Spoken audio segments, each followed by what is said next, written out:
As can be seen here, this is a sled for a Triton 2000 workcentre. It slides very easily. Sorry about the camera work. It has two tracks that run in the existing tracks on the table saw bed.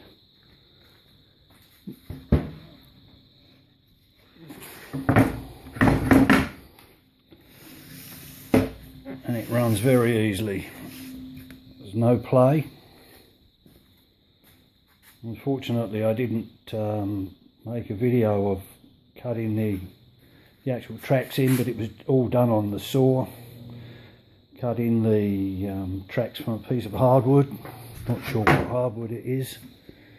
And I've done them short so it will actually stop. And you may have noticed my deliberate mistake with the track.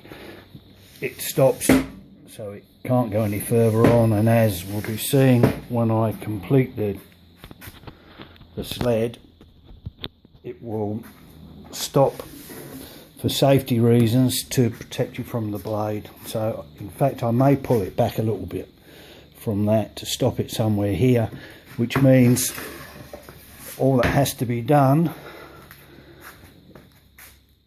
is extend these two grooves. At the moment all I've done with the bottom is sanded it and polished using a beeswax polish, so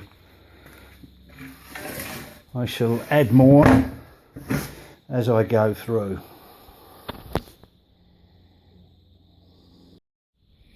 So as you can see now, the front of the sled is put on.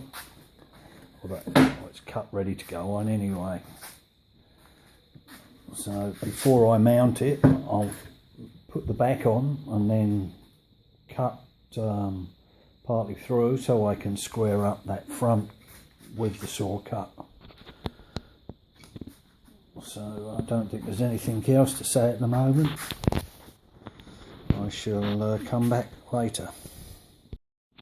So as you can see, the next stage is done. The back of the sled is mounted. Back, front, I'm not sure which you would call it. But anyway, that's now on. So I can now cut the base of the sled and then get the front on and get it squared up.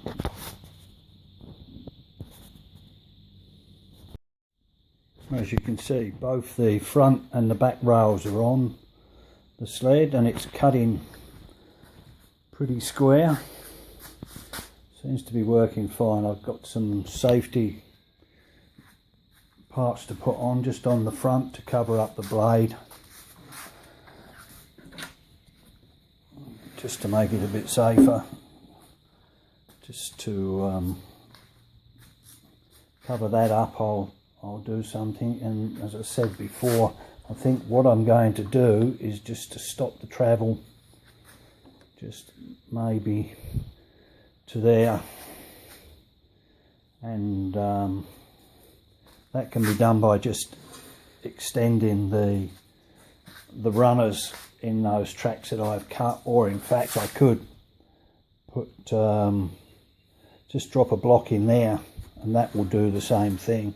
I could do that quite easily. Just put a block and then I'll be able to select the stop. So I've, as I say, got the safety parts to put on. I'm going to put on mitering onto it, so I shall fit these, the pair of them, and have them with T-nuts so they can be unscrewed and put on. So I shall finish at that, and then maybe I can show it cutting when I've completed it. Now here we are, basically the sled is finished. As you can see, I've added a guard for the blade when it goes over to the full length of the travel. That means I haven't had to make any changes to the back slides. I'm not too worried about the back, as I don't think my hand should be there anyway. But if necessary, I might make up something later on. It's been a week since I've done any, due to kidney stones, but they're getting sorted out. So that's the sled. It's working very well. As you can see, I've got the corners fitted on, which is just held on with T-nuts on the back. It can be removed easy. I'm thinking of putting some pins in to simplify the lining up. But of course, because the miters get cut both sides, it doesn't really matter too much if it's slightly out of square. At the moment I've just got a line, but they drop in fairly easily and fix to the line. But what I may do is put a couple of locating pins in. It's not the easiest to do when you're doing it one hand.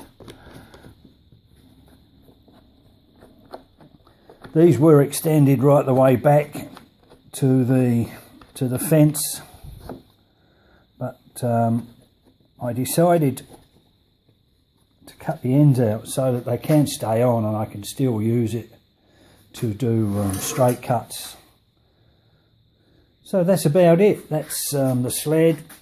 I don't know whether I'm going to worry about reducing the width of it. I don't think so particularly. I've made a few things on it, in the process of making a few things on it, and it makes life so much easier and far more easy to get precise measurements than using the old triangle.